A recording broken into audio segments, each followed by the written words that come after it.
Nestled in the foothills of the Great Smoky Mountains, Appalachian Bear Rescue is the fruit of an idea planted in 1990 by caring people who wanted to give injured and orphaned bear cubs a second chance at life.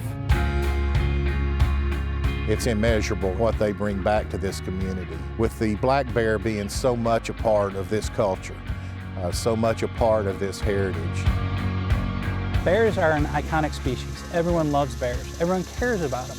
And to have a facility that can take an orphan cub and return that bear to the wild, it's an incredible service. It's a public trust. Wildlife belongs to everyone. If those animals are hurt in some way, and we have the knowledge, the ability, and the resources to care for those, I think we have a responsibility to do what we can to try to take care of them. Since the arrival and release of its first bear in 1996, this tiny nonprofit has had a big impact, working with the National Park Service and wildlife agencies from 8 different states to take in and care for over 250 young black bears. But the ultimate goal for every bear that comes here is for it to be returned to the wild, which is why few people ever see a bear once it arrives. The primary rule of thumb for rehabbing that bear is hands off, no human contact, or as little human contact as possible. As its first full-time curator, Daryl Radichak helped a budding idea take root. Back then it used to be the Appalachian Bear Center. It was a lot smaller. We were just scraping to get by. It was a single wide trailer that was about 35 years old at the time. We didn't really have any of the financial backing to put money in a facility itself. All the money went into the bears and the care of the bears. Since then, Appalachian Bear Rescue has blossomed into a one-of-a-kind facility. That single-wide trailer has been replaced by an office and numerous support buildings. The outdoor enclosure space has more than doubled, with the addition of 2 half-acre enclosures in 2015. This one here, this is Cub 185. She came to us in May of 2012 with a pretty nasty laceration on top of her snout. Whether a cub arrives with an injury, illness, or is malnourished and dehydrated, their first step on the road to recovery begins here at the nursery. It's like a bear hospital. It's used for young nursing cubs in addition to injured and ill cubs. So this is their first stop, or level 1 care. We have scales for weighing the cubs. We have supplies for hydration. So we assume that all of our cubs are at least somewhat dehydrated. So when they come here, may administer IV fluids if it's severe, or oral electrolyte solution. The very youngest cubs usually need to be bottle fed around the clock.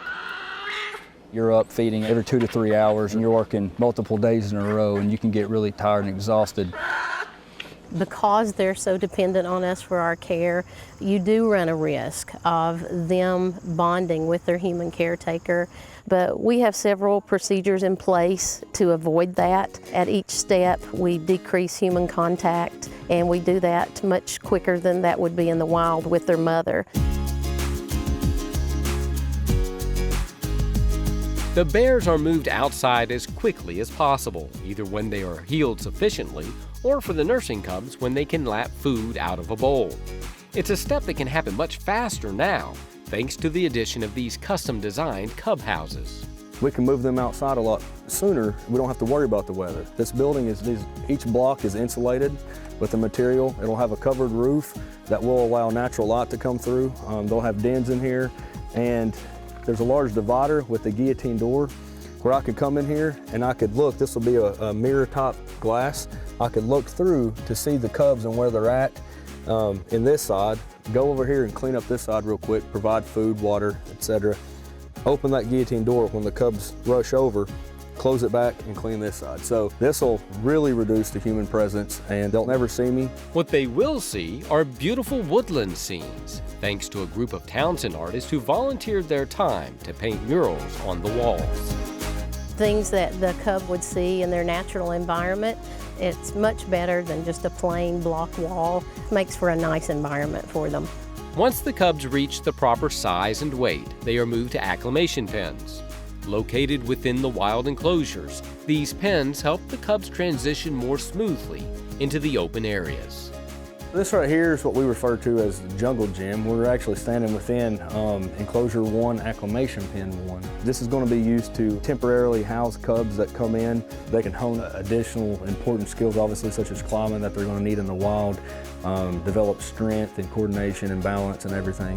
Whenever it's time for bears to actually leave and go to the wild enclosure or exit this area, I can pull on a counterweight system out here, which will then open the door opposite this one on that side, and the bears can just crawl right out and be within the actual wild enclosure space.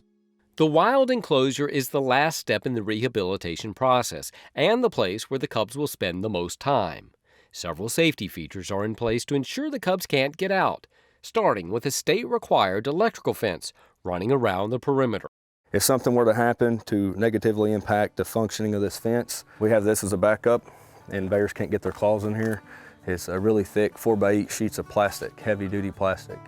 As you can see, per our permit as well, anywhere we're housing Class 1 wildlife, the fence at the top portion has to turn inward toward the animal, and it is also lined with 2 strands of electricity. Trees within 15 feet of the fence are wrapped to prevent the bears from climbing up and getting over the fence. But the rest of the trees, and anything else they can find, are fair game for climbing. These structures, made out of drainage culverts covered with rough slab planks, are placed on the ground to replicate ground dens that bears would find in the wild. But we also just started something new, and so all of our wild enclosures have what we're calling just vertical dens, and they're made to replicate tree dens in the wild. From a distance, cubs look cute and cuddly. But don't be fooled. Even small bears are powerful animals. They're very destructive with the vegetation, especially these young like saplings. Bears want to grab them and break them off, and so the more you have, the more destruction you're going to have. They're really hard on enclosures. An enclosure can hold 5 to 10 cubs, but because they cause so much damage to the natural vegetation, each enclosure must be left unused for a period of time. We want to give it time to regenerate and regrow. One of the most important parts of the enclosures are the visual barriers that keep bears hidden from humans. Observation towers allow caretakers to view the bears without being seen.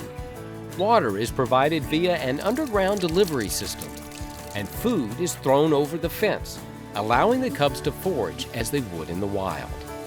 We want them to remain wild. That's the most important aspect of what we do, and the hardest part of my job is every day just trying to think, how do we minimize contact?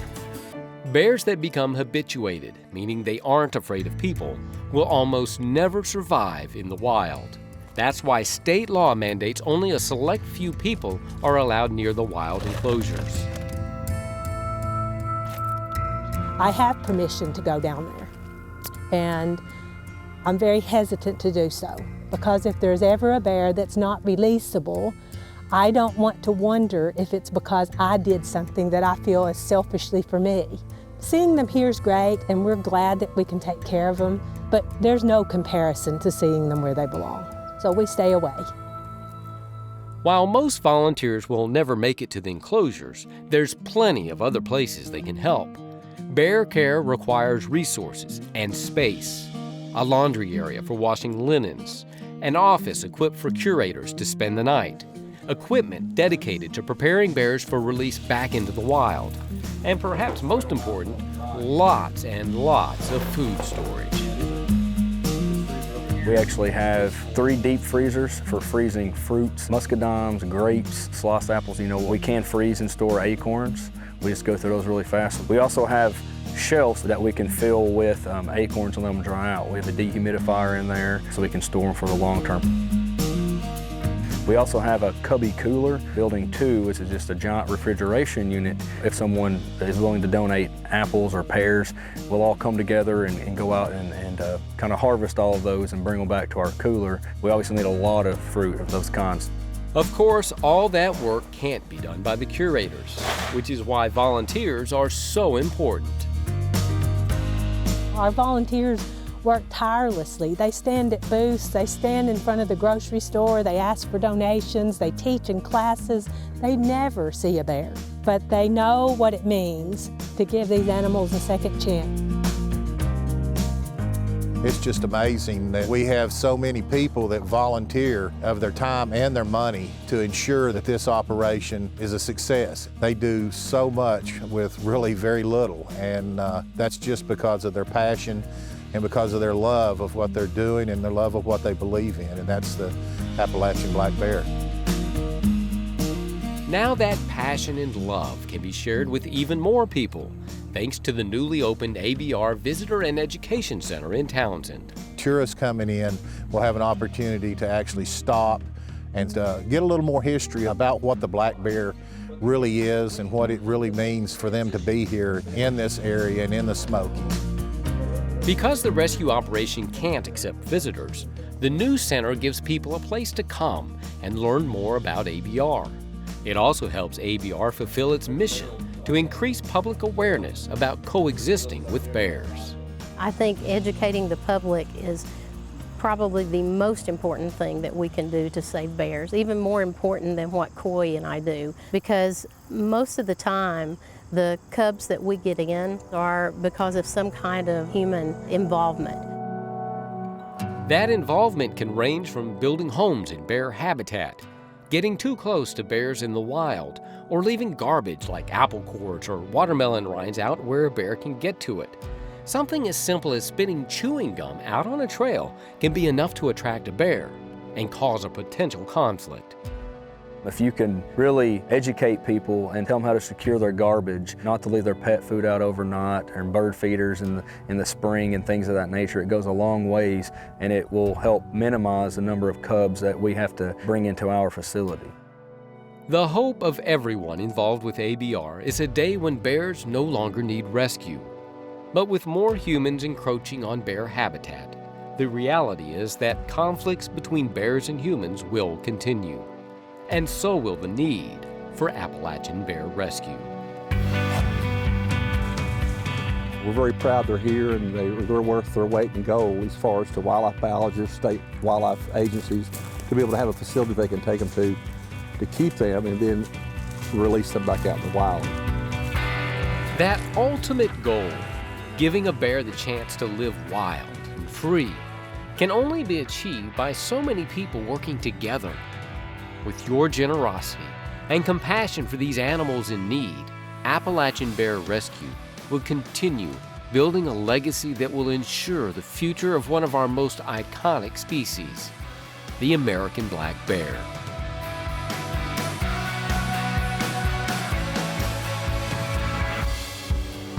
They were here a long time before we were, and I think it's very important that we protect that and ensure that they're here a long time while we're here and maybe even when we're gone.